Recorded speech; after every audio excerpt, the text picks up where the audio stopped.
اعوذ باللہ من الشیطان الرجیم بسم اللہ الرحمن الرحیم قل لا اقول لكم عندي خزائن الله ولا اعلم الغیب ولا اقول لكم انی ملک ان اتبع الا ما یوحى الی قل هل يستوي الاعمى والبصیر افلا تتفکرون صدق اللہ العظیم۔ اے نبی ان سے کہہ دیجئے میں تم سے یہ نہیں کہتا کہ میرے اختیار میں ہیں اللہ کے خزانے، تم مجھ سے کہتے ہو یہ دکھاؤ یہ دکھاؤ یہ دکھاؤ۔ میں نے کب دعویٰ کیا ہے کہ میرا اختیار ہے؟ کسی شخص سے مطالبہ کیا جانا چاہیے اس کے دعوے کے مطابق۔ میں نے الوہیت میں داخل ہونے کا کب دعویٰ کیا؟ میں نے تو دعویٰ کیا ہے کہ میں اللہ کا ایک بندہ ہوں، عام انسان ہوں، بشر ہوں، مجھ پر وحی آئی ہے، مجھے مامور کیا گیا ہے کہ تمہیں متنبہ کر دوں، وہ کام میں کر رہا ہوں۔ لا اقول لکم عندی خزائن اللہ، میں تو نہیں کہتا کہ میرے پاس کوئی اللہ کے خزانے ہیں، میرے اختیار میں ہیں۔ ولا اعلم الغیب، نہ میں نے یہ دعویٰ کیا ہے کہ غیب کا علم مجھے حاصل ہے۔ ولا اقول لکم انی ملک، نہ میں نے تم سے کبھی یہ کہا ہے یا کہتا ہوں کہ میں فرشتہ ہوں۔ ان اتبع الا ما یوحی الی، میں تو بس اتباع کر رہا ہوں اس شے کی کہ جو مجھے طرف وحی کی جا رہی ہے۔ قل هل يستوي الاعمى والبصیر، کہیے تو پھر اب برابر ہو جائیں گے دیکھنے والے اور اندھے؟ افلا تتفکرون، تو کیا تم تفکر نہیں کرتے، غور و فکر سے کام نہیں لیتے؟ وانذر بہ، اب پھر یہاں بہ پر زور دے رہا ہوں میں۔ اے نبی اس قرآن کے ذریعے سے خبردار کر دیجئے، آپ کا کام انذار ہے، تبشیر ہے۔ اوپر آ چکا ہے وما نرسل المرسلین الا مبشرین، پہلے آ چکا ہے اوحی الی ھذا القرآن لانذرکم بہ ومن بلغ، یہاں پھر آیا وانذر بہ الذین یخافون ان یحشروا الی ربہم، خبردار کر دیجئے اس کے ذریعے سے ان لوگوں کو کہ جنہیں واقعتاً کچھ خوف ہے کہ وہ اپنے رب کی طرف لے جائے جائیں گے۔ جیسا کہ میں نے آپ کو بتایا تھا کہ ان میں بھی بہت کم لوگ تھے کہ جو بعث بعد الموت کے منکر تھے، وہ یہ کہتے تھے کہ ہاں ہے، قیامت ہے، اٹھیں گے، اپنے رب کے پاس جائیں گے، لیکن وہاں ہمارے چھڑانے والے ہیں، وہ ہمیں بچا لیں گے۔ وانذر بہ الذین یخافون ان یحشروا الی ربہم لیس لہم من دونہ ولی ولا شفیع، ان کے لیے کوئی نہیں ہوگا اللہ کے سوا، نہ کوئی حمایتی نہ سفارش کرنے والا۔ اپنی ان مغالطوں کو رفع کر لیں، ان غلط فہمیوں کو رفع کر لیں۔ لعلہم یتقون، شاید کہ ان میں تقوی پیدا ہو جائے، شاید کہ وہ ڈر جائیں، شاید کہ خوف پیدا ہو جائے۔ ولا تطرد الذین یدعون ربہم بالغداۃ والعشی یریدون وجہہ، اور مت دھتکاریے آپ ان لوگوں کو کہ جو پکارتے ہیں اپنے رب کو صبح و شام اور وہ اس کی چہرے کی طالب ہیں، اس کی رضا کے جویا ہیں۔ یہ اصل میں اشارہ ہو رہا ہے کہ تمام رسولوں کے ساتھ یہ معاملہ ہوا، خاص طور پر حضرت نوح کے ساتھ بھی، کہ جو بڑے بڑے سرداران ہوتے تھے قوم کے، وہ کہتے تھے کہ اے نوح ہم تو تمہارے پاس آنا چاہتے ہیں، سمجھنا چاہتے ہیں بات کیا ہے، لیکن ہم دیکھتے ہیں جب بھی آئے تمہارے پاس، تمہاری محفل میں بیٹھے ہوتے ہیں ہمارے کمی کاری ملازم گھٹیا لوگ، اب ہماری شایان شان نہیں ہے کہ ہم ان کے ساتھ بیٹھیں۔ یہی بات حضور سے کہتے تھے کہ آپ آتے ہیں آپ کے پاس بات سمجھنے کے لیے، یہ آپ کے گرد جو جمگھٹا لگا رہتا ہے یہ ہمارے غلام لوگ ہیں، یہ ہمارے جو ہیں معاشرے کے پست طبقات ہیں، یہ آپ کے آس پاس ہوتے ہیں، تو پھر ہمارے شایان شان یہ نہیں ہے کہ ہم ان کی موجودگی میں آپ سے بات کریں۔ اس پر جواب دیا جا رہا ہے اے نبی آپ ان کی باتوں سے کوئی اثر نہ لیں، آپ خام خواہ اپنے ان ساتھیوں کو، چاہے وہ غریب ہیں چاہے وہ پست طبقات سے ہیں، لیکن ان کی شان یہ ہے کہ وہ صبح و شام اللہ کو پکارتے ہیں، اللہ سے دعا کرتے ہیں، مناجات کرتے ہیں، تسبیح و تحمید کرتے ہیں، اور وہ اس کے چہرے، اس کے روح انور کے طالب ہیں، وہ اس کے رضا چاہتے ہیں، اس کی خوشی چاہتے ہیں۔ انہوں نے اپنی زندگی جو ہے من یشری نفسہ ابتغاء مرضات اللہ، یہ تو وہ لوگ ہیں جنہوں نے اپنی جانیں جو ہے اللہ کی رضا جوئی کے لیے، اللہ کی رضا حاصل کرنے کے لیے تج دی ہیں۔ ما علیک من حسابہم من شیء، آپ کے ذمے ان کے حساب میں سے کچھ نہیں ہے۔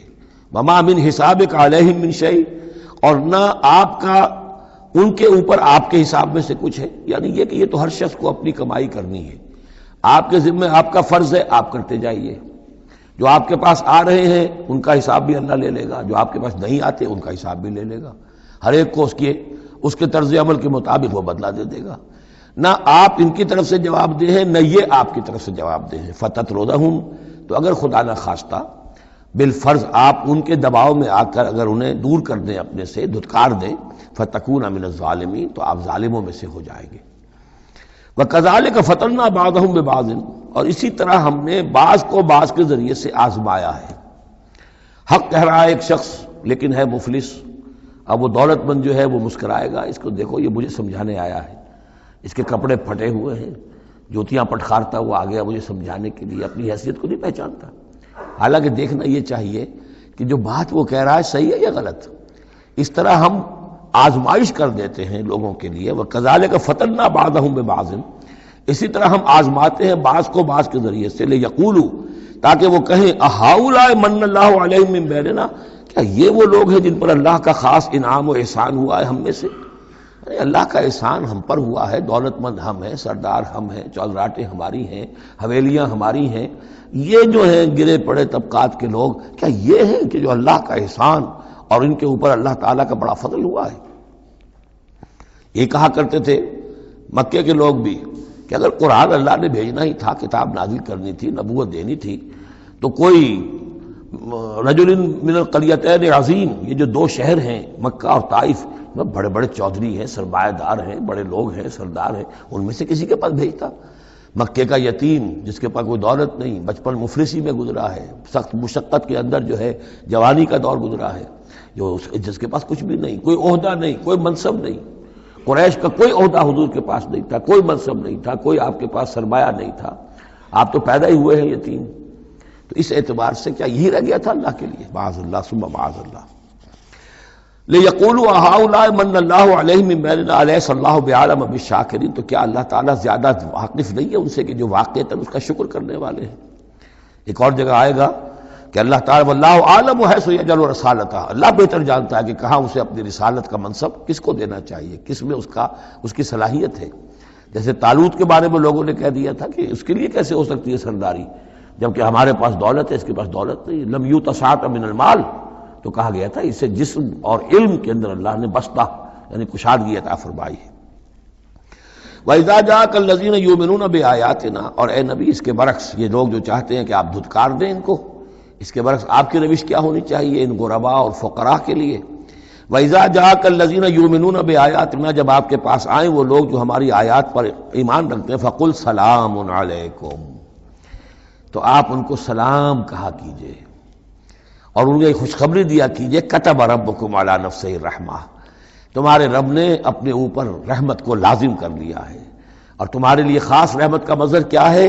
انہ من عمل منکم سوءا بجہالۃ، کہ تم میں سے کوئی بھی اگر کسی وقت کوئی برے کام کا ارتکاب کر بیٹھے جذبات میں آ کر، ناواقفیت سے، جہالت میں، ثم تاب من بعدہ، پھر اگر وہ فوراً توبہ کر لے گا، وہ اصلح اور اصلاح کر لے گا، فانہ غفور رحیم، تو اللہ تعالیٰ غفور اور رحیم ہے۔ یہ تمہارے لیے مزید خوشخبری ہے، تہنیت اللہ کی طرف سے، قل سلام علیکم کتب ربکم علی نفسہ الرحمہ انہ من عمل منکم سوءا بجہالۃ ثم تاب من بعدہ واصلح فانہ غفور رحیم۔ وکذالک نفصل الآیات، آگے محذوف ہے لفظ لیتفکروا بہا ولتستبین سبیل المجرمین، اسی طرح ہم اپنی آیات کی تفصیل بیان کرتے ہیں تاکہ یہ لوگ ان پر غور کریں، تفکر کریں، اور جب غور کریں گے، تفکر کریں گے، تو مجرموں کا راستہ ان کے سامنے کھل کر آ جائے گا کہ جس راستے پر ہم جا رہے ہیں وہ واقعتاً مجرموں کا راستہ ہے۔ قل انی نہیت ان اعبد الذین تدعون من دون اللہ، کہہ دیجئے مجھے تو روک دیا گیا ہے ان کو پوجنے سے کہ جن کو تم پکارتے ہو اللہ کے سوا، یہ لات عزا منات ان کو میں نہیں پکار سکتا، مجھے روک دیا گیا ہے، مجھے تو حکم دیا گیا ہے لا تدعوا مع اللہ احدا، اللہ کے ساتھ کسی اور کو مت پکارو۔ قل لا اتبع اہواءکم، اور کہہ دیجئے ڈنکے کی چوٹ میں تمہاری خواہشات کی پیروی نہیں کر سکتا، قد ضللت اذن، اگر ایسا کروں گا تو میں خود گمراہ ہو جاؤں گا، وما انا من المہتدین، اور پھر نہ رہوں گا میں ہدایت والوں میں۔ قل انی علی بینۃ من ربی، اب اس کو ذرا نوٹ کر لیجئے، کہہ دیجئے کہ میں تو اپنے رب کی طرف سے ایک بڑی بینہ پر ہوں، میں جس راستے پر چل رہا ہوں روشن راستہ ہے، میں اس کا باطن بھی جانتا ہوں، اس کی حقیقت بھی مجھ پر منکشف ہے۔ اور یہ بینہ اصل میں کیا ہے، یہ جا کر آگے سورہ ہود میں یہ بات زیادہ کھلے گی کہ بینہ جو ہے وہ ایک عام انسان کے لیے دو چیزوں سے بنتی ہے، فطرت سلیمہ، جیسا کہ میں نے شروع میں عرض کیا تھا آپ سے، فطرت سلیمہ، عقل سلیم، اس سے انسان ایک حد تک آ گیا، پھر اللہ کی وحی جو آئی اس نے تصدیق کر دی، یہ بینہ بن گیا۔ اب اسی معنی میں پھر رسول اور پھر اللہ کی وحی مل کر بینہ بن جاتے ہیں۔ وہ لوگوں کے حق میں بینہ، اور خود اپنے حق میں بینہ کیا ہے؟ آپ کی اپنی فطرت سلیمہ، عقل سلیم، اور اس پر پھر وحی کی توثیق، وحی نے آ کر ان کو اجاگر کر دیا، ان حقائق کو جن تک آپ اپنی عقل سلیم اور فطرت سلیمہ کی رہنمائی میں پہنچ چکے تھے۔ قل انی علی بینۃ من ربی، کہہ دیجئے میں کوئی اندھیرے میں ٹامک ٹوئیاں نہیں مار رہا ہوں، تم جو مجھ سے مطالبے کر رہے ہو، مجھ پر دباؤ ڈال رہے ہو، میں تو اپنے رب کی طرف سے بینہ پر ہوں۔ وَكَذَّبْتُمْ بِهِ، تم نے اسے جھٹلا دیا ہے۔ مَا عِندِي مَا تَسْتَعْجِلُونَ بِهِ، میرے پاس وہ شے موجود نہیں ہے جس کی تم جلدی مچا رہے ہو۔ وہ جلدی مچاتے تھے، لے آئیے عذاب، بہت سن چکے ہم، کان پک گئے سن کر ہمارے، عذاب آئے گا عذاب آئے گا عذاب، کہاں ہے وہ عذاب؟ کہاں رکا ہوا ہے؟ 10 برس ہو گئے، پاس نہیں ہے، میرے اختیار میں نہیں ہے۔ وہ عذاب بھی آئے گا، اللہ کے فیصلے سے آئے گا، جب وہ چاہے گا آئے گا۔ ما عندی ما تستعجلون بھی، جس چیز کی تم جلدی مچا رہے ہو وہ میرے اختیار میں نہیں ہے۔ ان الحکم الا للہ، فیصلے کا اختیار کلیتاً اللہ کے ہاتھ میں ہے۔ یقص الحق، وہ حق بات بیان کر دیتا ہے، وہ خیر الفاصلین، اور وہ سب سے اچھا فیصلہ کرنے والا ہے۔ قل لو ان عندی ما تستعجلون به، اب اس میں وہ تلخی جو ہے وہ ظاہر ہو رہی ہے کہ تم جو تنگ آ گئے ہو میری باتیں سن کر، میرے اندر بھی تمہاری جانب سے بیزاری پیدا ہو چکی ہے۔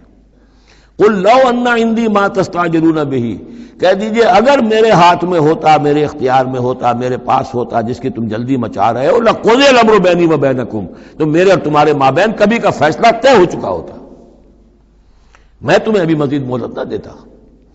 تم اگر تمہارے کان پک گئے تو میں بھی تنگ آ چکا ہوں، میرے بھی اب جو ہے صبر کا پیمانہ جو ہے وہ ایک حد کو پہنچ چکا ہے۔ لقضی الامر بینی و بینکم، میرے اور تمہارے مابین کبھی کا فیصلہ چکا دیا گیا ہوتا۔ واللہ عالم بالظالمین، اللہ خوب واقف ہے ظالموں سے۔ وعنده مفاتح الغیب، اسی کے پاس ہے خزانے غیب کے۔ یہ مفاتح جو یہاں جمع آیا ہے تو مفتاح کہتے ہیں کنجی کو، اس کی جمع بھی ہے، اور مفتاح کہتے ہیں اس کو جس سے کھولا گیا، یعنی خزانہ۔ یہاں پر مفتاح کی جمع ہے، یہ مفاتح۔ وعنده مفاتح الغیب، اسی کے پاس غیب کے سارے خزانے ہیں۔ لا یعلمها الا هو، کوئی جانتا ہی نہیں ان کو سوائے اس کے۔ وَيَعْلَمُ مَا فِي الْبَرِّ وَالْبَحْرِ، اور وہ تو جانتا ہے جو کچھ خشکی میں ہے اور جو کچھ سمندر میں ہے۔ وَمَا تَسْقُطُ مِنْ وَرَقَةٍ إِلَّا يَعْلَمُهَا، اور نہیں گرتا کوئی ایک پتا بھی کسی درخت سے مگر اللہ کے علم میں ہوتا ہے۔ وَلَا حَبَّةٍ فِي ظُلُمَاتِ الْأَرْضِ وَلَا رَطْبٍ وَلَا يَابِسٍ، نہیں گرتا کوئی دانہ نہ زمین کی تاریکیوں میں، وہ دانہ گھستا ہے زمین کے اندر بیج کی شکل میں، ولا رطبن، نہ کوئی ہری چیز تر و تازہ، ولا یابس، نہ سوکھی چیز، الا فی کتاب مبین، ایک کتاب مبین میں سب کی سب موجود ہے۔ یہ کتاب مبین اللہ کا علم قدیم ہے، اللہ کا علم قدیم جس میں کہ ہر شے موجود ہے، ما کان و ما یکون، آن واحد کی طرح۔ وَهُوَ الَّذِي يَتَوَفَّاكُم بِاللَّيْلِ، اب یہ لفظ یہاں پر آ گیا ہے، وہ جو قادیانیوں کے ساری خباثت کا توڑ جو ہے، وہ جو میں نے وضاحت آپ کو بیان کی تھی کہ وفا یوفی یتوفا، اب یہاں آ گیا وَهُوَ الَّذِي يَتَوَفَّاكُم بِاللَّيْلِ، وہی ہے جو تمہیں وفات دیتا ہے رات کے وقت۔ کیا وفات دیتا ہے؟ کیا انسان مر جاتا ہے؟ نہیں، جان تو رہتی ہے، شعور نہیں رہتا۔ میں نے کہا تھا 3 چیزیں ہیں، جسم ہے، جان ہے، جان میں شعور ہے۔ بڑا پیارا ایک شعر ہے فارسی کا، جان نہاں در جسم تو در جان نہاں، جسم کے اندر تو پنہا ہے جان، جان میں وہ پنہا ہے۔ 3 چیزیں ہو گئیں۔ یہاں اس شعر میں وہ سے مراد کچھ اور ہے، اس وقت میں اس پر نہیں جاؤں گا، لیکن 3 چیزیں سمجھ لیجئے۔ جان نہاں در جسم، جسم کے اندر جان پنہا ہے، تو در جان نہاں، وہ جان میں نہاں ہے، اے نہاں اندر نہاں اے جانے جان۔ یہ پھر کسی اور جگہ پر پڑھیں گے اس شعر کو انشاءاللہ۔ اب سمجھ لیجئے، ایک جسم ہے، جسم میں جان ہے، جان میں شعور ہے، اصل شے تو شعور ہے، لہذا نیند میں صرف شعور لے گئے، موت ہوئی تو شعور بھی لے گئے، جان بھی لے گئے، اور عیسیٰ کو لے گئے، شعور بھی لے گئے، جان بھی لے گئے، جسم بھی لے گئے۔ تو توفع جو ہے کل کا کل پورے طور پر ہوا ہے حضرت عیسیٰ علیہ السلام کا۔ ہمارا توفع یا توفی جو ہوتا ہے وہ تو ادھورا ہوتا ہے، جسم یہیں رہ جاتا ہے، جان اور شعور چلا جاتے ہیں، اور نیند میں شعور چلا گیا۔ وَهُوَ الَّذِي يَتَوَفَّاكُم بِاللَّيْلِ وَيَعْلَمُ مَا جَرَحْتُم بِالنَّهَارِ، وہی ہے جو تمہیں وفات دے دیتا ہے، قبضے میں لے لیتا ہے، يَتَوَفَّاكُم رات کے وقت، اور وہ جانتا ہے جو کچھ کہ تم کرتے ہو دن کے وقت۔ ثم یبعثکم فیہ، پھر وہ دوبارہ اگلی صبح کو پھر تمہیں اٹھا دے گا، لیقضی اجل المسمی، تاکہ وہ تمہاری جو مہلت ہے وہ پوری ہو جائے۔ یعنی روزانہ ایک طرح سے ہم موت کی آغوش میں چلے جاتے ہیں۔ آدھی موت تو ہے، نیند کسے کہتے ہیں؟ آدھی موت ہے۔ یہی وجہ ہے کہ جو دعا ہے صبح کو اٹھنے کے وقت کی جو مسنون دعا ہے، الحمدللہ الذی احیانی بعدما اماتنی والیہ النشور، کل شکر اور کل حمد اور کل تعریف اس اللہ کے لیے ہے جس نے مجھے دوبارہ زندہ کیا اس کے بعد کہ مجھ پر موت وارد کر دی تھی۔ نیند جو ہے وہ موت کی بہن ہے، اور اسی طرح اٹھنا ہے اللہ کی طرف۔ یہ بڑا ایک عجیب نکتہ ہے، اس کو ذہن میں اس کو اپریشیٹ کیجئے۔ جو شخص صبح آنکھ کھلتے ہی جس کے زبان پر یہ الفاظ آتے ہوں، الحمدللہ الذی احیانی بعدما اماتنی والیہ النشور، قیامت کے دن جب وہ اٹھے گا اس کی زبان پر یہی ترانہ خود بخود آ جائے گا، اس وقت ہوگا وہ 100% درست۔ الحمدللہ الذی احیانی بعدما اماتنی والیہ النشور، کیونکہ عادت پڑی ہے، ہمیشہ کہا ہے، جیسے ہی شعور آیا الحمدللہ الذی احیانی بعدما اماتنی والیہ النشور، تو یہ وہ ترانہ جو ہے جو کہ باعث بعد الموت کے وقت ہماری زبان پر ہوگا، اس کا ریہرسل ہے جو آپ روزانہ کریں گے اگر یہ عادت پختہ کر لیں۔ وَهُوَ الَّذِي يَتَوَفَّاكُم بِاللَّيْلِ وَيَعْلَمُ مَا جَرَحْتُم بِالنَّهَارِ ثُمَّ يَبْعَثُكُم فِيهِ لِيُقْضَىٰ أَجَلٌ مُّسَمًّى ثُمَّ إِلَيْهِ مَرْجِعُكُم، پھر اسی کی طرف تم سب کا لوٹنا ہے۔ ثُمَّ يُنَبِّئُكُم بِمَا كُنتُمْ تَعْمَلُونَ، پھر وہ تمہیں جتلا دے گا جو کچھ کہ تم کرتے رہے تھے۔ وَهُوَ الْقَاهِرُ فَوْقَ عِبَادِهِ، اور وہ اپنے بندوں پر، یہ لفظ کئی مرتبہ آیا ہے اس صورت کے اندر، اللہ پوری طرح غالب ہے، قابو یافتہ ہے اپنے بندوں پر۔ وَيُرْسِلُ عَلَيْكُمْ حَفَظًا، اور وہ تم پر نگہبان بھیجتا رہتا ہے۔ ہر انسان کے ساتھ فرشتے باڈی گارڈ کی حیثیت سے موجود ہیں، اس لیے کہ جب تک اللہ نے اجل معین رکھی ہوئی ہے اس وقت تک تو زندہ رکھنا ہے۔ وہ زندہ رکھنے کے لیے حفظہ، حفاظت کرنے والے نگہبان، وہ جو میں نے ایک دفعہ پہلے بھی کہا تھا، بسا اوقات تو محسوس ہوتا ہے کہ جیسے گاڑی ایسے سناٹے سے آپ کے ساتھ سے گزری ہے کہ معلوم ہوتا ہے کسی نے ہاتھ دے کر آپ کو بچایا، ورنہ بچنے کا کوئی امکان نہیں تھا۔ تو کوئی ہے، جب معلوم ہے کہ ابھی اس کی موت کا وقت نہیں آیا تو بچانے والے فرشتے ہمارے ساتھ ہوتے ہیں۔ حتیٰ اذا جاء احدکم الموت، یہاں تک کہ جب تم میں سے کسی کی موت کا وقت آتا ہے، توفتہ رسلنا، اب یا پھر توفا آ گیا، اب یہاں پہ شعور اور جان دونوں جائے گا۔ توفتہ رسلنا، تو ہمارے بھیجے ہوئے فرشتے جو ہیں وہ اس کو قبضے میں لے لیتے ہیں، وہم لا یفرطون، اس میں کوئی کمی نہیں کرتے، کوئی کوتاہی نہیں کرتے، جو حکم آیا اور جب آیا۔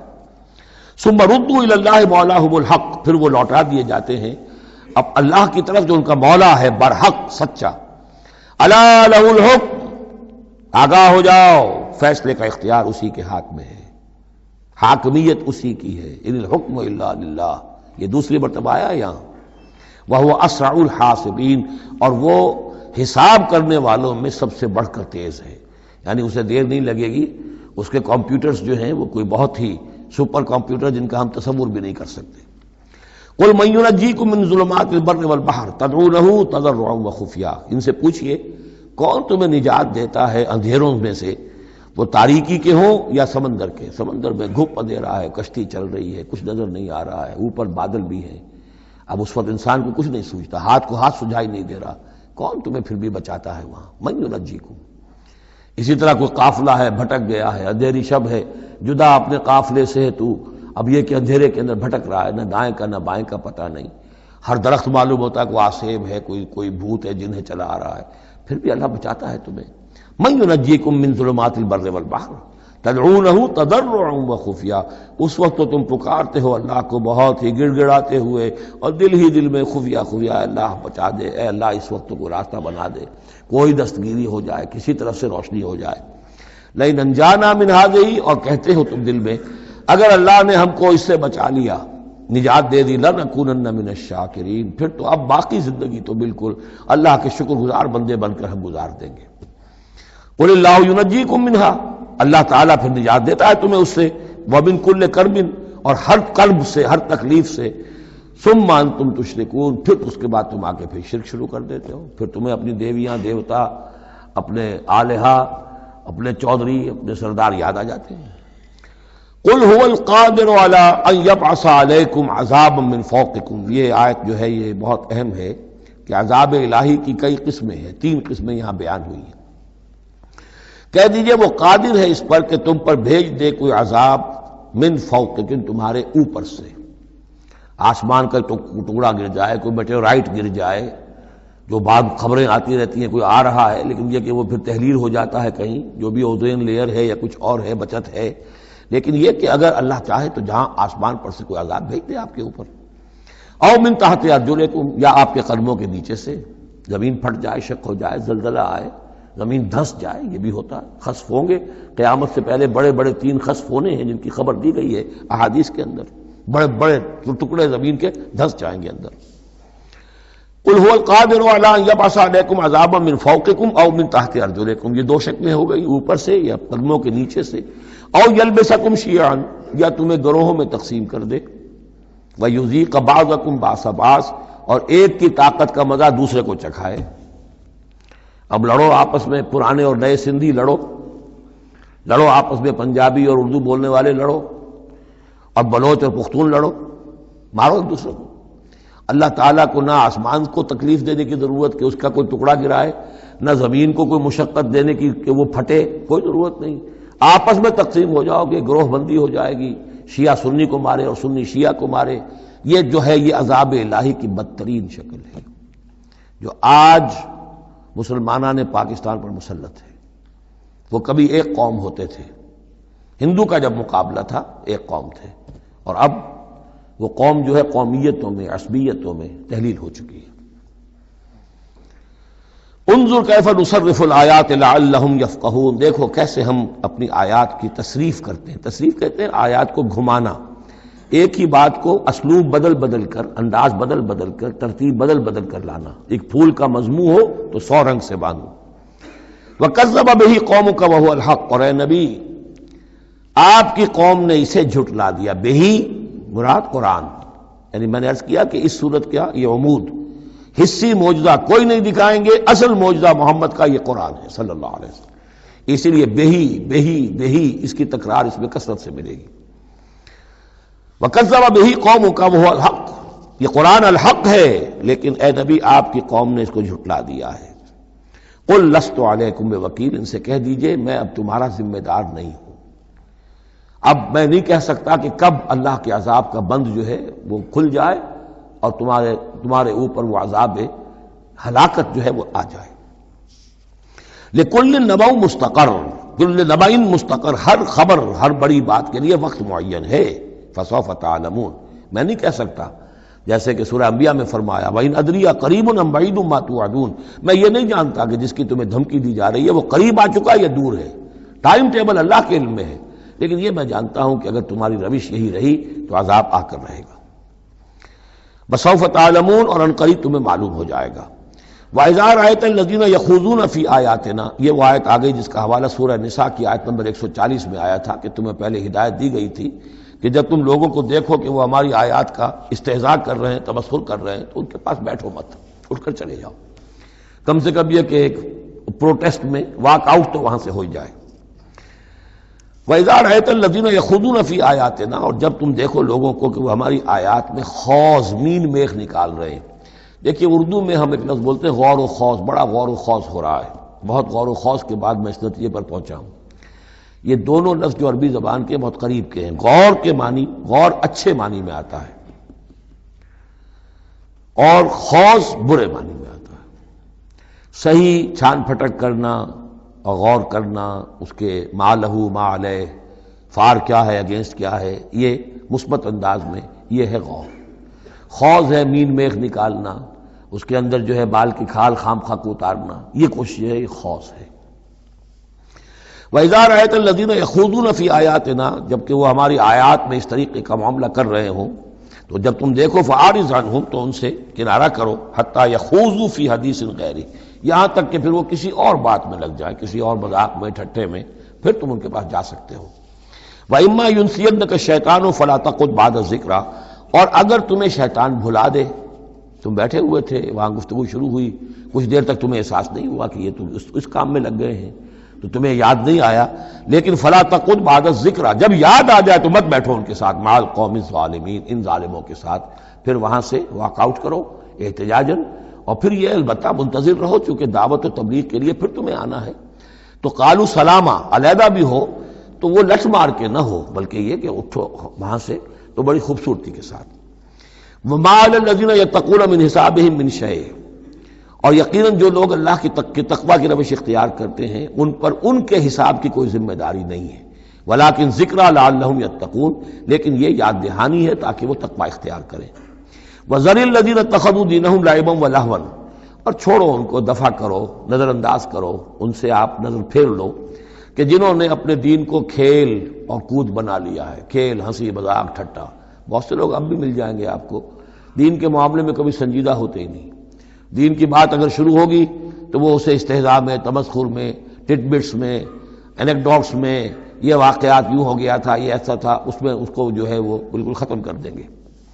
وذر الذین اتخذوا دینہم لعبا ولہوا وغرتہم الحیات الدنیا، اور ان کو تو اصل میں دھوکے میں مبتلا کر دیا ہے دنیا کی زندگی نے، ساری توجہات ادھر ہیں، بھاگ دوڑ اس کے لیے ہے، زیادہ سے زیادہ کمانا ہے، مال جمع کرنا ہے، حلال سے ہو حرام سے ہو، ساز و سامان کی فکر پڑی ہوئی ہے۔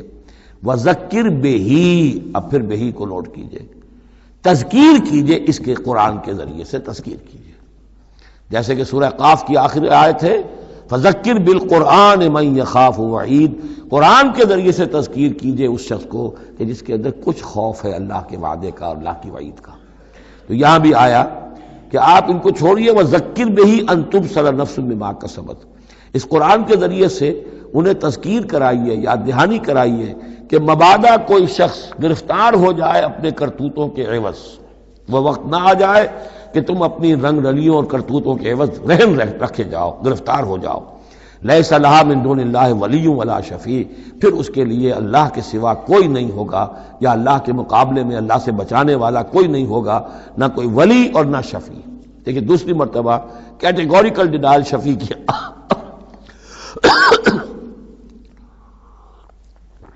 آیت الکرسی کے ضمن میں عرض کر چکا ہوں، بیشتر مقامات پر قرآن مجید میں کیٹیگوریکل ڈینائل ہے، کوئی شفاعت نہیں۔ البتہ ہے ایک شفاعت کا، ایک شفاعت حقہ کی ایک حیثیت ہے، اس کو سمجھنے کی ضرورت ہے، اس کی شرائط ہے، اس کی لیمٹس ہیں۔ اگر ان شرائط اور لمٹ سے آزاد کر دیں گے تو پھر یہ ہے کہ وہ شفاعت کا جو تصور ہے ایمان بالآخرت کی نفی کر دے گا، پھر کوئی فائدہ ہی نہیں، ڈر کا آئے گا۔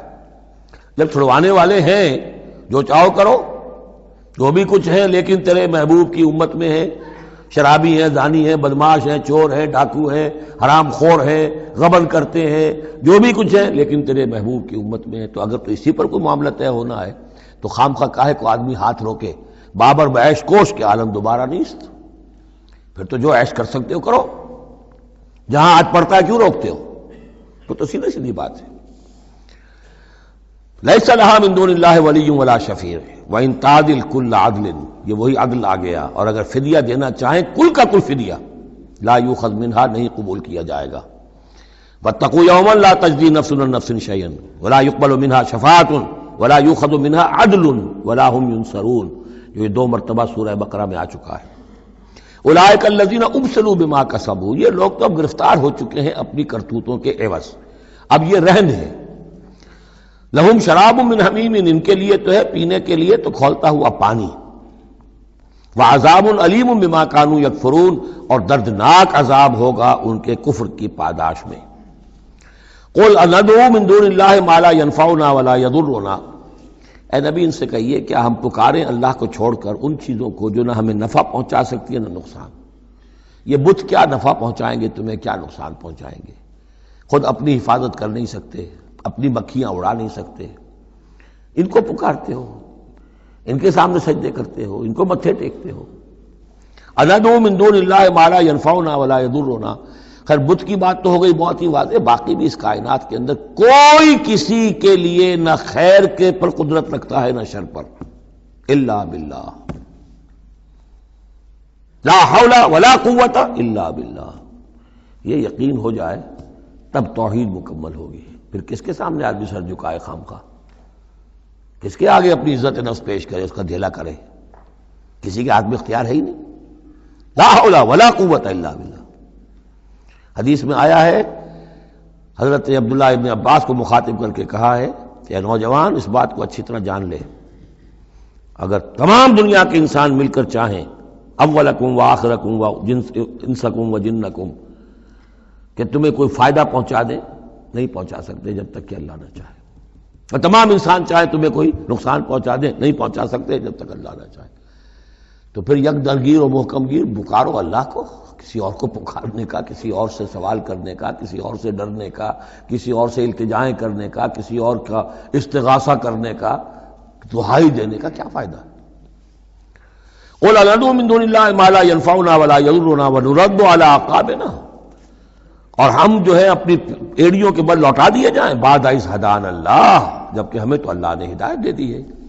کالذی استہوتہ الشیاطین فی الارض حیران، کیا اس طرح کے آدمی ہم بن جائیں کہ جن کو شیاطین نے، جنوں نے کسی جنگل میں بیابان میں اس کی مت مار دی ہو، راستہ بھلا دیا ہو، اب اسے کچھ نظر نہیں آ رہا۔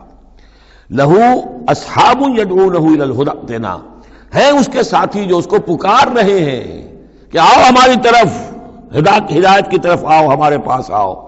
قل ان ھدی اللہ ھو الھدی، یہ نقشہ کھینچ دیا گیا ہے جماعتی زندگی کی کتنی برکت ہے۔ آپ اکیلے ہو، کہیں بھٹک گئے ہو، تو پھر یہ کہ آپ کے لیے سیدھے راستے پر آنا بہت مشکل ہو جائے گا۔ جماعتی زندگی ہے، ساتھی ہیں، جس کو کہا ہے سورہ توبہ میں کونوا مع الصادقین، معیت اختیار کرو، رہو ساتھ سچوں کے۔ کسی وقت ہوتا ہے انسان کو کوئی ایسی آزمائش پیش آ گئی ہے، اس کا دماغ چکرا گیا ہے، گھوم گیا ہے، نہیں سمجھ میں آ رہا، راستہ نہیں نکل رہا، مشکل بڑی آ گئی ہے، ایک طرف حرام ہے لیکن یہ ہے کہ دباؤ کو بہت پڑ رہا ہے، گھر والوں کا پڑ رہا ہے، بچوں کا پڑ رہا ہے، بیوی کا پڑ رہا ہے، راستہ غلط ہے۔ اس میں یہ ہے کہ ایسے وقت میں بسا اوقات پھر اگر رفقا ہیں، ساتھی ہیں، آپ کے کامریڈز ہیں، آپ کے کولیگز ہیں، اس کے ساتھ وہ پکارتے ہیں، ساتھ ہاتھ جو ہے آپ کا تھام کر آپ کو سہارا دیتے ہیں۔ قل ان ھدی اللہ ھو الھدی، یقیناً ہدایت کہہ دیجئے اللہ ہی کی ہدایت اصل ہدایت ہے۔ وَأُمِرْنَا لِنُسْلِمَ لِرَبِّ الْعَالَمِينَ، اور ہمیں تو حکم یہ ہوا ہے کہ ہم تمام جہانوں کے پروردگار کی تابع داری اختیار کریں اور فرما برداری اختیار کریں۔ وَنَقِيمُ الصَّلَاةَ وَاتَّقُوهُ، اور یہ کہ نماز قائم کرو اور اس کا اللہ کا تقوی اختیار کرو۔ وَهُوَ الَّذِي إِلَيْهِ تُحْشَرُونَ، اور وہی ہے جس کی طرف کہ تمہیں جمع کر دیا جائے گا۔ وَهُوَ الَّذِي خَلَقَ السَّمَاوَاتِ وَالْأَرْضَ بِالْحَقِّ، اور وہی ہے جس نے آسمان اور زمین بنائے ہیں حق کے ساتھ۔ یہاں حق کے کیا معنی ہے؟ ود اے پرپس، یہ بیکار نہیں ہے۔ ربنا ما خلقت ھذا باطلا، اے رب ہمارے تو نے یہ سب باطل نہیں بنایا، بیکار نہیں بنایا، بے مقصد نہیں بنایا۔ سورہ آل عمران کی آخری رکوع کی جو دعا ہے، بلکہ باطل کے مقابلے میں کیا حق۔ وَهُوَ الَّذِي خَلَقَ السَّمَاوَاتِ وَالْأَرْضَ بِالْحَقِّ وَيَوْمَ يَقُولُ كُن فَيَكُونُ، اور جس دن وہ کہے گا ہو جا، وہ ہو جائے گا۔ کیا ہو جائے گا؟ جب وہ چاہے گا اس کائنات کو لپیٹ بھی دے گا، اسی نے بنایا ہے حق کے ساتھ، اور اسی کے حکم سے لپٹ جائے گی۔ آگے چل کر آئے گا یوم نطوی السماء کطی السجل للکتب، جس دن کہ ہم تمام خلاؤں کو اور فضاؤں کو اور آسمانوں کو، ان سب کو ایسے لپیٹ دیں گے جیسے کہ تم کتابوں کا طومار لپیٹ لیتے ہو۔ والسماوات مطویات بیمینہ، تمام یہ خلا اور سما یہ سب اللہ کے داہنے ہاتھ میں لپٹے ہوئے ہوں گے۔ قولہ الحق، اس کا فرمانا ہی حق ہے۔ اس کا کیا معنی ہے؟ صرف اس کا کہہ دینا کن، بس، اس سے کسی اور شے کی ضرورت نہیں ہے، کوئی ذریعہ، کوئی میٹر، کوئی انرجی، کچھ نہیں۔ قولہ الحق، اس کا فرمانا ہی برحق ہے، اس کا کہہ دینا ہی برحق ہے۔ کن فیکون، یوم یقول کن فیکون قولہ الحق، وَلَهُ الْمُلْكُ یوم يُنفَخُ فِي الصُّورِ، اور اسی کے لیے ہوگی بادشاہی اس دن جس دن کے سور میں پھونکا جائے گا۔ اگرچہ حقیقت میں تو بادشاہی اب بھی اسی کی ہے، لیکن ابھی جھوٹے سچے بادشاہ بیٹھے ہوئے ہیں۔ ابھی شاہ فہد صاحب بھی براجمان ہیں، اور بھی شاہ بھی اور کوئی ہوں گے، حسن بھی ہیں، حسین بھی ہیں، وہ شاہ بھی ہیں اور بھی ہیں، ملکہ بھی ہیں۔ یہ سب جو ہیں یہ سب نسیم منسیہ ہو جائیں گے۔ لمن الملک اليوم للہ الواحد القہار، معلوم کیا کہ اب بھی اگرچہ بادشاہی اسی کی حقیقت میں، لیکن یہ جھوٹے سچے ڈرامے والے خدا جو ہیں کچھ نہ کچھ بیٹھے نظر آتے ہیں بادشاہ۔ وَلَهُ الْمُلْكُ یوم يُنفَخُ فِي الصُّورِ، عالم الغیب، وہ تمام غیب کا جاننے والا، والشہادہ، اور کھلی باتوں کا جاننے والا، وَهُوَ الْحَكِيمُ الْخَبِيرُ، اور وہ کمال حکمت والا اور ہر شے سے باخبر۔ وَإِذْ قَالَ إِبْرَاهِيمُ لِأَبِيهِ آزَرَ، اب اس میں آپ دیکھیں گے اس سورہ مبارکہ میں حضرت ابراہیم کا ذکر ہے اور پھر ان کی نسل کے بعض انبیاء کرام کا ذکر ہے۔ ایک گلدستہ تو ہم پڑھ آئے ہیں سورہ نساء کے آخر میں، وہاں 13 انبیاء اور رسل کے نام آئے تھے۔ یہاں اس سے ذرا بڑا گلدستہ آئے گا، یہاں پہ 17 انبیاء اور رسل کے نام آئیں گے۔ پھر حضرت ابراہیم علیہ السلام کا ذکر یہاں آیا ہے، اور جو جن رسولوں کی قوموں پر ہلاکت کے بارے میں قرآن میں صراحت کے ساتھ مذکور ہے، ان 6 کا ذکر جو ہے سورہ اعراف میں آئے گا۔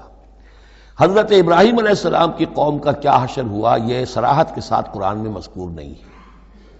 جو قوم نوح کے ساتھ، ہود کے ساتھ، قوم صالح کے ساتھ، قوم شعیب کے ساتھ ہوا، تو حضرت ابراہیم علیہ السلام کے معاملے کو علیحدہ نکال لیا ہے، وہ سورہ انعام میں، اور باقی جو ہے نوح، ہود، صالح اور شعیب، لوط اور موسیٰ، ان کا ذکر جو ہے وہ آپ کو ملے گا سورہ اعراف میں، اس لیے کہ ان کا معاملہ ایام اللہ کا ہے۔ تو فذکرہم بایام اللہ، التذکیر بآلاء اللہ اس میں ہے، التذکیر بایام اللہ اس میں ہے، لہذا یہاں حضرت ابراہیم کا ذکر ہے۔ وَإِذْ قَالَ إِبْرَاهِيمُ لِأَبِيهِ آزَرَ أَتَتَّخِذُ أَصْنَامًا آلِهَةً، اور یاد کرو جب کہ کہا ابراہیم نے اپنے باپ آزر سے، کیا تم نے ان بتوں کو اپنا خدا بنا رکھا ہے؟ یہاں جو آزر کا لفظ خاص طور پر آیا ہے میرے نزدیک، یہ اصل میں تورات کی نفی کے لیے، تورات میں تارح نام لکھا گیا ہے، گویا اس کی تصحیح کے لیے، ورنہ یہاں کوئی خاص ضرورت نہیں تھی۔ وَإِذْ قَالَ إِبْرَاهِيمُ لِأَبِيهِ، یہ کافی تھا، لیکن نام اس لیے دیا گیا کہ تورات سے پڑھنے والوں کو مغالطہ ہوتا ہے، اور اسی مغالطے کو اہل تشیع نے اختیار کر لیا ہے۔ انہوں نے تورات میں جو نام دیا گیا ہے اسے حضرت ابراہیم کا باپ کہا ہے، اور حضرت یہ جو آزر تھا اس کو کہا ہے کہ یہ چچا تھا۔ اس کی خاص وجہ ہے، وہ پھر کسی موقع پر بیان ہوگی، لیکن یہ کہ تورات کی اس غلطی کو اہل تشیع نے اختیار کیا۔ قرآن مجید نے اسی کی نفی کے لیے یہاں پر حضرت ابراہیم کے والد کا نام صراحتاً بتا دیا کہ آزر ہے۔ وَإِذْ قَالَ إِبْرَاهِيمُ لِأَبِيهِ آزَرَ، اور یاد کرو جب کہ کہا تھا ابراہیم نے اپنے باپ آزر سے، أَتَتَّخِذُ أَصْنَامًا آلِهَةً، کیا آپ نے ان بتوں کو اپنا الہ بنایا ہوا ہے؟ انی اراک وقومک فی ضلال مبین، میرا تو خیال یہ ہے، میری رائے تو یہ ہے کہ آپ بھی اور آپ کی قوم بھی کھلی گمراہی میں مبتلا ہے۔ وَكَذَلِكَ نُرِي إِبْرَاهِيمَ مَلَكُوتَ السَّمَاوَاتِ وَالْأَرْضِ، اور اسی طرح ہم دکھانے لگے یا دکھاتے رہے ابراہیم کو آسمانوں اور زمین کے ملکوت۔ ملکوت سے مراد کیا ہے کہ اللہ تعالیٰ نے اس کائنات کا جو نظام قائم کیا، جسے میں کہتا ہوں کہ جو یونیورسل ایک گورنمنٹ ہے، اس کا ایک نظام ہے، اس کے کارندے ہیں، تو اس کے مشاہدہ اللہ تعالیٰ اپنے رسولوں کو کراتا ہے تاکہ ان کا یقین جو ہے وہ یقین اس درجے کا ہو جائے کہ جیسے کہ اپنی آنکھوں سے دیکھی ہوئی چیزیں۔ وَلَيَكُونَ مِنَ الْمُوقِنِينَ، اور تاکہ وہ پوری طرح یقین کرنے والوں میں سے ہو جائے، لیکن واو چونکہ یہاں آیا، اس سے پہلے ہم محذوف مانیں گے تاکہ وہ اپنی قوم پر حجت قائم کر سکے اور پوری طرح یقین کرنے والوں میں سے ہو جائے۔ یہ جو آگے آ رہا ہے یہ در حقیقت حضرت ابراہیم علیہ السلام کی طرف سے اپنی قوم پر حجت کو اس طور سے پیش کیا گیا ہے۔ بعض حضرات کے نزدیک یہ ہے کہ یہ حضرت ابراہیم کا اپنا ذہنی ارتقاء ہے کہ واقعتاً انہوں نے سمجھا یہ ستارہ خدا ہے، پھر ڈوب گیا تو کہا کہ نہیں یہ تو ڈوب گیا، پھر چاند کو دیکھا تو چاند خدا ہے، پھر کہا نہیں یہ تو یہ بھی جو ہے غروب ہو گیا، پھر سورج کو کہا۔ تو یہ بات اصل میں بعض حضرات کی رائے ہے یہ، اور الفاظ سے کچھ متبادر بھی ہوتا ہے، لیکن یہ ہے کہ زیادہ صحیح رائے جس سے کہ آگے آ جائے گا وَتِلْكَ حُجَّتُنَا آتَيْنَاهَا إِبْرَاهِيمَ عَلَىٰ قَوْمِهِ، تو معلوم ہوتا ہے کہ یہ اصل میں حضرت ابراہیم علیہ السلام نے حجت قائم کرنے کے لیے یہ تدریج اختیار کی اپنی قوم کو سمجھانے کے لیے۔ اور حضرت ابراہیم علیہ السلام اللہ کے نبی تھے، اور نبی کوئی بھی زندگی کے کسی بھی مرحلے پر مشرک نہیں ہوتا، اس کی شریعت، اس کی سرشت اتنی خالص ہوتی ہے۔ صدیقین مشرک نہیں ہوتے، نبی تو ان سے بھی اونچے درجے کے ہیں۔ حضرت ابو بکر نے کبھی شرک نہیں کیا، حضرت عثمان نے کبھی شرک نہیں کیا، جو صدیقین ہیں صحابہ میں سے۔ وَكَذَلِكَ نُرِي إِبْرَاهِيمَ مَلَكُوتَ السَّمَاوَاتِ وَالْأَرْضِ وَلِيَكُونَ مِنَ الْمُوقِنِينَ فَلَمَّا جَنَّ عَلَيْهِ اللَّيْلُ، جب ان پر رات جو ہے اس نے تاریکی کر دی، رَأَىٰ كَوْكَبًا، انہوں نے دیکھا ایک چمکدار ستارے کو، قَالَ هَٰذَا رَبِّي، انہوں نے کہا یہ میرا رب ہے۔ یہ گویا کہ کہنے کیا، ہاں یہ میرا رب ہے۔ اب یہ سوالیہ انداز بھی ہو سکتا ہے، پھر سائن آف ایکسکلیمیشن ہو سکتا ہے کہ لوگوں کو کہنے کے لیے کہ یہ رب ہے، یہ انٹروگیشن کا بھی ہو سکتا ہے۔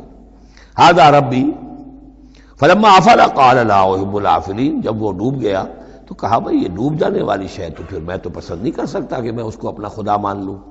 یہ قوم جو تھی ستارہ پرست بھی تھی، بت پرست بھی تھی، ستارہ پرست بھی تھی، اور نمبر 3 شاہ پرست بھی تھی۔ تینوں قسم کے شرک اس قوم میں موجود تھے کہ جس میں حضرت ابراہیم بھیجے گئے۔ یہ بیبیلونیا یا عراق، آج کا عراق، سابق بیبیلونیا، اس کا ایک شہر اس شہر کے بھی اب کھنڈرات نکل آئے ہیں، کھدائیاں ہو چکی ہیں۔ شہر میں پیدا ہوئے ہیں، پھر وہاں سے ہجرت کر کے فلسطین گئے ہیں، اور پھر حضرت اسماعیل کو آباد کیا ہے حجاز میں، اور اپنے بیٹے حضرت اسحاق کو آباد کیا ہے فلسطین میں۔ تو یہ ان کے ذہن میں رکھیے۔ اور اس وقت عراق میں یہ شرک جو ہے گھٹا ٹوپ اندھیرے تھے کہ ان کے یہاں بت پرستی بھی تھی، ستارہ پرستی بھی تھی، اور تیسرے یہ کہ بادشاہ بھی نمرود جو تھا وہ یہ کہتا تھا کہ میں خدا ہوں۔ اس کا مکالمہ جو ہے جو اس نے کیا تھا محاجہ حضرت ابراہیم سے، وہ سورہ بقرہ میں ہم پڑھ چکے ہیں۔ انا احیی و امید، میں بھی یہ اختیار رکھتا ہوں، جس کو چاہوں زندہ رکھوں، جس کو چاہوں مار دوں۔ فلما رأى القمر بازغا، جب انہوں نے دیکھا چاند چمکتا ہوا، قال ھذا ربی، کہا ہاں یہ معلوم ہوتا ہے کہ یہ ہے رب۔ فلما افل قال لئن لم يهدنی ربی، جب وہ بھی ڈوب گیا، غائب ہو گیا، تو انہوں نے کہا کہ اگر میرے رب نے مجھے ہدایت نہ دی تو پھر میں تو قوم ضالین میں سے ہو جاؤں گا۔ گویا کہ ابھی یہ الفاظ ہیں کہ جن سے اشارہ ہوتا ہے کہ شاید ابھی ان کا اپنا ذہنی اور فکری ارتقاء ہو رہا ہے۔ میں نے کہا تھا کہ الفاظ سے متبادر ہوتا ہے، لیکن یہ کہ ان دونوں چیزوں کو، دونوں سائڈز کو ناپ تول کر جو رائے بنتی ہے وہ دوسری ہے۔ فلما رأى الشمس بازغة، جب دیکھا سورج بہت چمکدار، قال ھذا ربی ھذا اکبر، تو فرمایا ہاں یہ ہے رب، یہ سب سے بڑا ہے۔ فلما افلت، جب وہ بھی ڈوب گیا، قال یا قوم انی بریء مما تشرکون، انہوں نے کہا اے میری قوم کے لوگوں، میں تو بری ہوں، اعلان برات کرتا ہوں ان سب سے جنہیں تم شریک ٹھہرا رہے ہو۔ انی وجہت وجہی للذی فطر السماوات والارض حنیفا، میں نے تو اپنا رخ کر لیا ہے، اپنا چہرہ جو ہے ادھر کر لیا ہے اس ہستی کی طرف جس نے آسمانوں اور زمین کو بنایا، یکسو ہو کر، وما انا من المشرکین، اور میں مشرکوں میں سے نہیں۔ وحاجہ قومہ، اب اس پر محاجہ کیا ان سے ان کی قوم نے، وہ حجت بازی شروع کر دی، یہ تم نے کیا کہہ دیا؟ سارے دیویوں کی نفی کر دی، سارے ستاروں کی نفی کر دی، ہر چیز کی نفی کر دی، اب تم پر مار پڑے گی فلاں دیوی کی اور فلاں ستارے کی نحوست جو ہے اس کا تم نے انکار کیا، تیار ہو جاؤ، اب تمہارے اوپر شامت آئے گی۔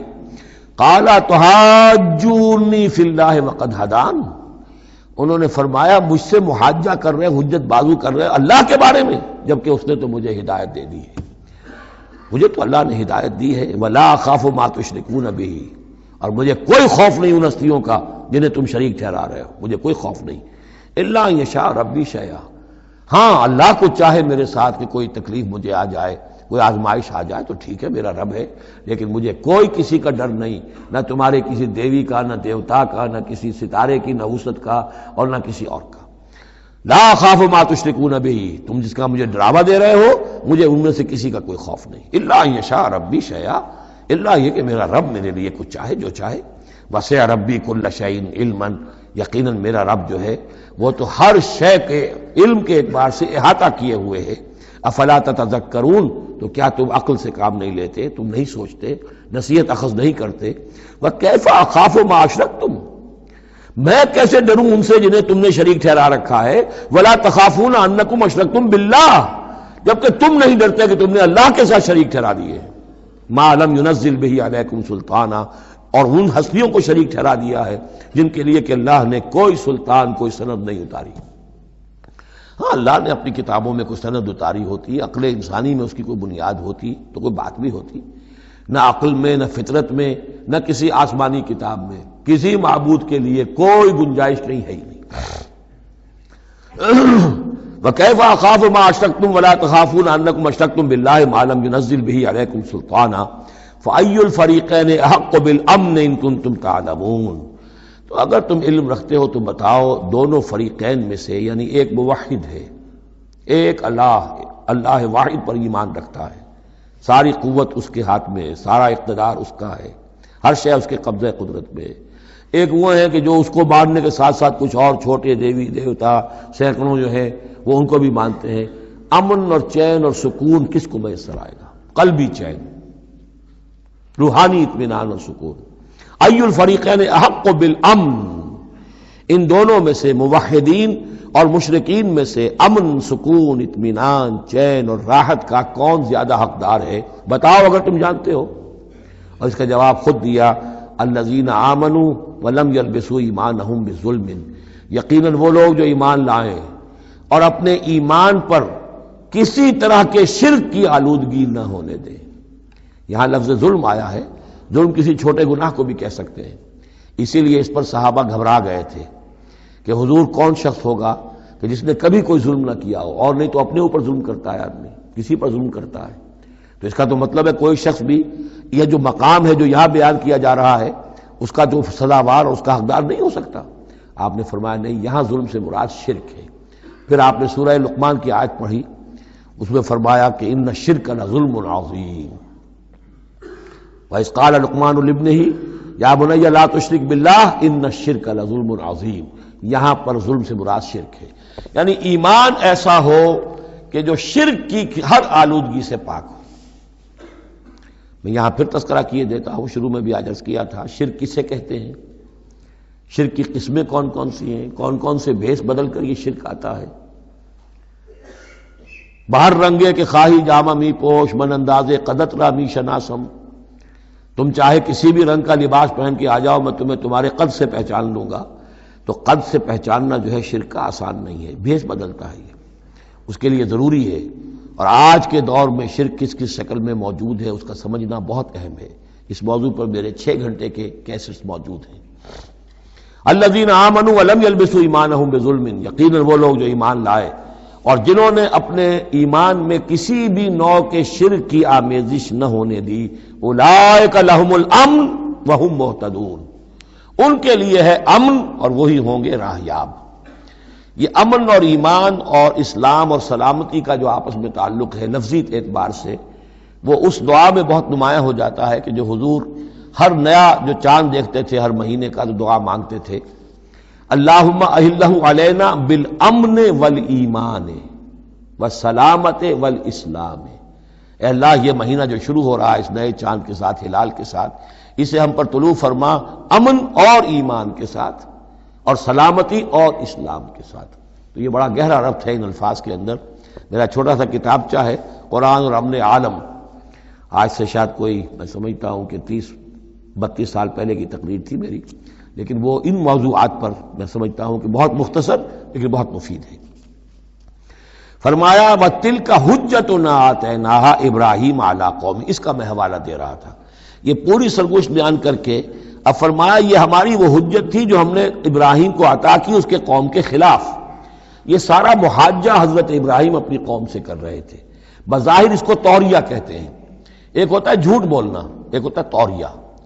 توریہ یہ ہے کہ آپ کہیں کوئی بات ایسی کہ جو جھوٹ تو نہیں ہے لیکن جس سے سننے والا مغالطے میں مبتلا ہو جائے۔ مثلا حضرت شیخ الہند رحمۃ اللہ علیہ کا واقعہ ہے، جس زمانے میں ان کے وارنٹ نکلے ہوئے تھے اور وہ حرمین شریفین میں تھے، مکہ مکرمہ میں تھے، وارنٹ نکلا ہوا ہے اور شریف حسین والی مکہ جو ہے اس کے سپاہی ڈھونڈتے پھر رہے ہیں کہ کہاں ہے وہ مولوی ہندوستانی جو ہے جو باغی ہے انگریزوں کا، اس کو پکڑا جائے۔ اب یہ ایک جگہ پر یہ کہیں کھڑے ہوئے تھے تو ایک شرطے نے آ کر جو وہاں کا سپاہی تھا پوچھا ان کے بارے میں، محمود الحسن کو جانتے ہو؟ کہ یہاں جانتا ہوں۔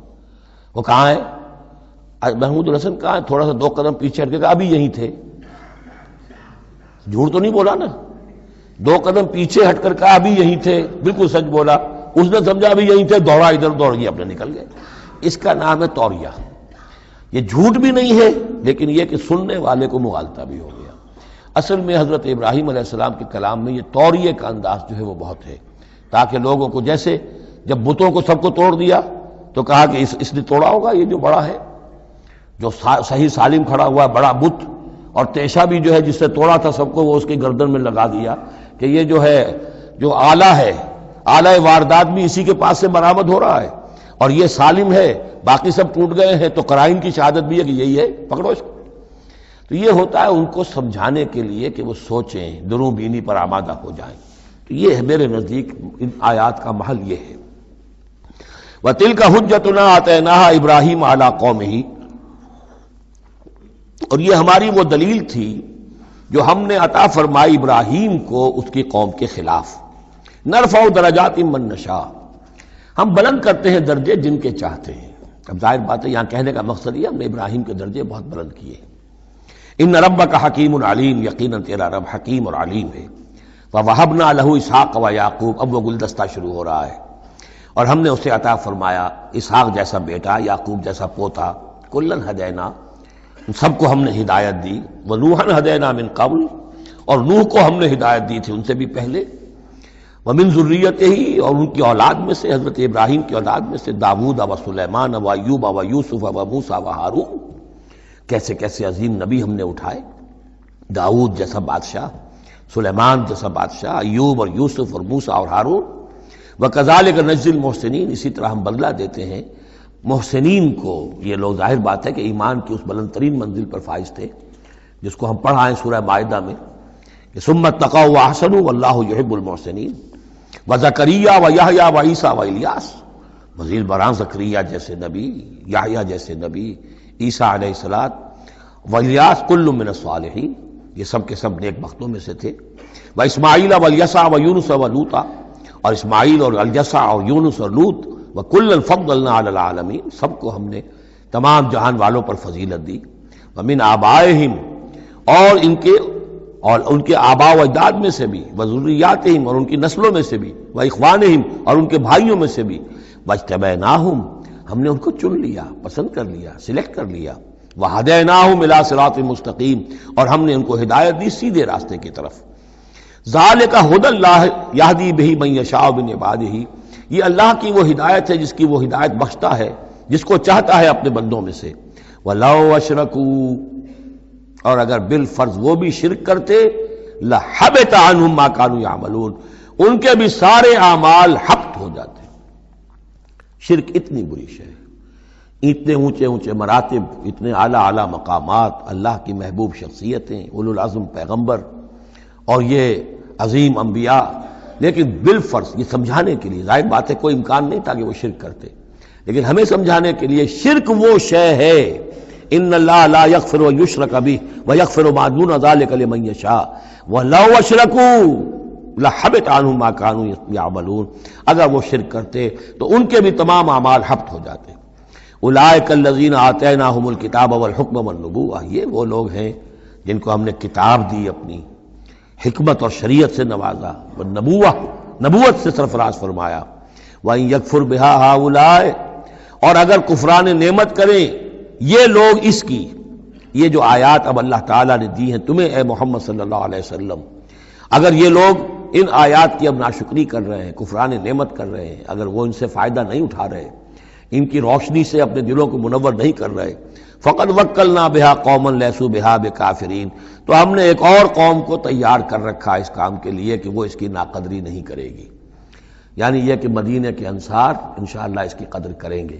مکے کے یہ لوگ جو ہیں اگر ناقدری کر رہے ہیں محمد صلی اللہ علیہ وسلم، اور تمہاری باتیں جو ہیں اب تک 10-11 برس ہونے کو آ گئے ہیں، اس کے نتائج جو ہیں بڑے ہی کم سے کم یہ کہ مایوس کن نہیں تو دل شکن ضرور ہے. محمد جیسا مبلغ اور رسول اور داعی اور مربی اور مزکی اور معلم، اور 10-12 برس کی جد و جہد میں بمشکل 150-200 آدمی، پہلے 10 برس میں تو بمشکل 125 آدمی.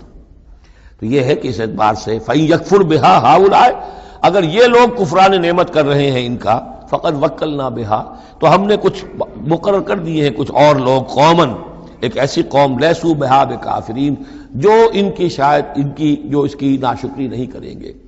کچھ پتہ نہیں یہ ہماری جو دعوت رجوع القرآن ہے جو کہاں کہاں پھیل رہی ہے. پاکستان میں ٹی وی پر بینڈ ہے، میرا درس نہیں آ سکتا. انڈیا میں دوردرشن کبھی کبھی دکھا دیتا ہے، دلی سے خبر آ جاتی ہے کہ دوردرشن پہ میرے کبھی کیسٹ جو ہے ٹی وی کے درس دکھائے جا رہے ہیں. بامبے میں جو کیبل ٹی وی ہے، 8000 فیملیز ہیں جو ہر ہفتے 2 مرتبہ میرا درس قرآن دیکھ رہے ہیں کیبل ٹی وی پر. اور وہی لوگ ہیں کہ جنہوں نے چاہا ہے کہ اب ان کو ایسی اس کی ریکارڈنگ مل جائے کہ وہ اسے سیٹلائٹ کے اوپر لے جا سکے. اور یہ کہاں ہو رہا ہے؟ بھارت میں، دارالکفر میں. اور پاکستان میں کیا ہو رہا ہے؟ جو کچھ ہو رہا ہے وہ آپ کے سامنے ہے. تو اگر ناقدری کرنے والے ہیں، گرفتہ چینیاں احرام و مکی خفتہ در بتھا، چینیوں نے تو احرام باندھ لیے اور مکی جو ہے ابھی سویا ہوا ہے بتھا کی وادی کے اندر، ابھی اسے ہوش ہی نہیں ہے کہ وہ اٹھے وہ بھی احرام باندھے۔ تو یہ بہرحال یہ آیت بڑی اہم ہے اس اعتبار سے، آج کے دور میں خاص طور پر یہ ہے کہ کوئی مایوسی انسان کو ہونی نہیں چاہیے۔ ہمیں تو پتہ بھی نہیں ہے کہ کہاں کہاں یہ بات پھیل رہی ہے، ممکن ہی نہیں ہے مجھے معلوم ہو کہ میرے کیسٹ کہاں کہاں پہنچ گئے۔ وہ تو جہاں کہیں بھی جاتا ہوں دیکھتا ہوں سنتا ہوں، کوئی کہتا ہے میرے پاس 300 کیسٹ آپ کے ہیں، کوئی کو ملتا ہے میرے پاس اتنے کیسٹ آپ کے ہیں، میں سنتا ہوں۔ تو اب یہ دعوت پھیل رہی ہے، اب یہ میں نہیں کہہ سکتا کہ کس جگہ پر یہ جڑ پکڑے زمین کے اندر اور یہ انقلابی دعوت جو ہے قرآن کی وہ وہاں ایک تناور درخت بنے، ایک تحریک زبردست انقلابی اٹھے۔ فَإِن يَكْفُرْ بِهَا هَؤُلَاءِ فَقَدْ وَكَّلْنَا بِهَا قَوْمًا لَيْسُوا بِهَا بِكَافِرِينَ۔ اگر یہ اس کی ناقدری کر رہے ہیں تو اے نبی آپ آزردہ خاطر نہ ہو، ہم نے ایک اور قوم کو تیار کر لیا ہے کہ وہ اس کی ناقدری نہیں کریں گے۔ اولئک الذین ھدی اللہ فبہداہ مقتدہ، یہ وہ لوگ ہیں جن کو اللہ نے ہدایت دی تھی۔ یہ 17 نام جو اوپر ہم نے پڑھے ہیں، فرمایا کہ اللہ فرما رہا ہے ہم نے انہیں ہدایت دی تھی، فبہداہ مقتدہ، تو آپ بھی ان کی ہدایت کی پیروی کیجئے۔ یہ بہت اہم نقطہ ہے جو یہاں پر نوٹ کر لینے کا ہے کہ جو بھی سابقہ انبیاء کے معاملات کہیں آئیں اور ان کی نفی نہ آئے، وہ چیز گویا کہ ہم مسلمانوں کے لیے بھی وہ چیز جو ہے وہ اس قابل ہے کہ ہم اس کی اتباع کریں، اس کی پیروی کریں، اس کو مانیں۔ چنانچہ اسی اعتبار سے یہ رجم اور قتل مرتد، یہ 2 سزائیں جو ہیں یہ ہمارے ہاں اہل سنت نے اور سب تمام مسلمانوں نے یہ لی ہے کہ رجم کی سزا قرآن میں نہیں ہے، یہ سابق شریعت کی سزا ہے جس کو حضور نے برقرار رکھا ہے۔ قتل مرتد کا ذکر بھی قرآن مجید میں نہیں ہے، یہ بھی سابق امت کے اندر سابق شریعت کی سزا ہے جس کو برقرار رکھا گیا ہے۔ جب تک کسی شے کی نفی نہ ہو جائے سابق جو بھی شریعت ہے اس کی، اس وقت تک یہ ہے کہ وہ چیز بھی لاگو رہے گی۔ فرمایا اولئک الذین ھدی اللہ فبہداہ مقتدہ قل لا اسألکم علیہ اجرا، اور کہہ دیجئے کہ میں تم سے اس پر کسی اجر کا طالب نہیں ہوں، میں نے تم سے کوئی محنتانہ کا بھی طلب نہیں کیا، تم سے کوئی معاوضہ نہیں مانگا۔ ان ہوا الا ذکری للعالمین، یہ نہیں ہے مگر تمام جہان والوں کے لیے یاد دہانی ہے، نصیحت ہے۔ جو چاہے اس سے کسب فیض کرے، جو چاہے اس سے نور حاصل کرے، جو چاہے اس سے صحیح صراط مستقیم تک کی رہنمائی اخذ کر لے، یہ تو اللہ تعالیٰ کی طرف سے ایک صدقہ جاریہ ہے۔ ان ہوا الا ذکری للعالمین، یاد دہانی اور نصیحت ہے تمام جہان والوں کے لیے۔ بارک اللہ لی ولکم فی القرآن العظیم ونفعنی وإیاکم بالآیات والذکر الحکیم۔